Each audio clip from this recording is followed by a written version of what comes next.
हमारे power star Pawan Singh का बहुत बड़ा बॉलीवुड का गाना आने वाला है और कौन से चैनल पे आएगा, किसके साथ आएगा, सब कुछ बताने वाला हूँ। आप लोग वीडियो को लास्ट तक देखिए। जो भाई ने है तो चैनल को सब्सक्राइब कर ले।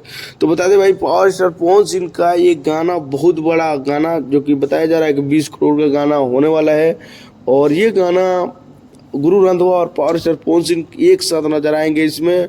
और जो कि टी सीरीज चैनल है उस पर गाना आएगा। और बॉलीवुड के बहुत सारे बड़े बड़े लोग हैं इसमें काम किए और बहुत ही ज़बरदस्त गाना को बनाया गया है। और पावर स्टार पवन सिंह आज के इवेंट में बता दिए हैं कि गुरु और पवन एक साथ नजर आएंगे।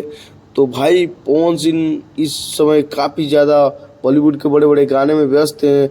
और पवन सिंह का एक हाल ही फिलहाल में एक फोटो वायरल हुआ था पायल देव के साथ में, जो कि पोस्ट किए थे इंस्टाग्राम से कि पवन सिंह और पायल देव का साथ उनका भी एक गाना कंप्लीट हुआ था।